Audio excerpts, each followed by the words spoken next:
Atol sa Semana Santa, gihimo ng regular nga aktibidad sa mga personahe sa Department of Environment and Natural Resources 11 ang pagsaka sa Mount Apo Nature's Park aron ilang sutaon kung giunsa ba sa mga bisita ang ilang gilatid nga mga pulisiya labi na ang pagsubay sa dalan nga ilang gipatuman.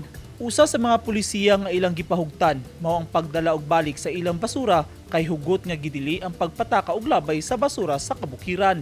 Niadtong milabay katuigan, nahimong dakong problema sa DENR ang nagtapunog ng mga basura sa mga agianan pasaka sa Mount Apo, butang nga dili madawat sa DENR. Hinungdan nga ang tanang tricker o tanang musaka sa Mount Apo, gikinahanglan murhisto sa lugar kung diin sila manukad sa ilang biyahe, aron ipaniguro nga dunay mubabag sa panahon nga dili masunod ang mga pulisiya ug labaw sa tanan, mapaniguro nga ang tanang musaka luwas nga makabalik sa patag.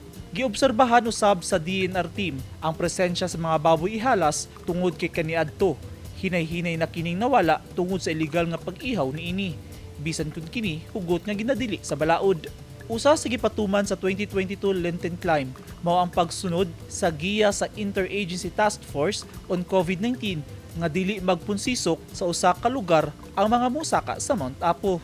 Gituyok sa DNR monitoring team ang Tamayong Trail, Bansalan Trail, Digos ug Santa Cruz Trails nga nailhang mga entry points pasubida sa bukid. Ang monitoring team gilangkuban sa mga representante sa DNR Regional Office, Pendro ug Centros Davao del Sur ug sa pakigtambayayong sa LGU ug Protected Area Management Boards kun PAMBI nga nagdumala sa gitudlong entry points, trails ug campsites sulod sa MANPI aron masiguro ang pagpatuman sa mga trekking policies. Gisuspinso ang pag-agi sa Kulan Santa Cruz Trail samtang ang Tamayong Trail dinhi sa syudad permanenteng gisirado tungod kay dunay kamanduan ng syudad nga dili usa kini paagian. Gipahinumduman usab ang mga musaka sa Mount Apo nga dili panakpon ug patayon ang mga baboy ihalas ug dili usab pamusidon o pintikon ang mga langgam nga ilang makita.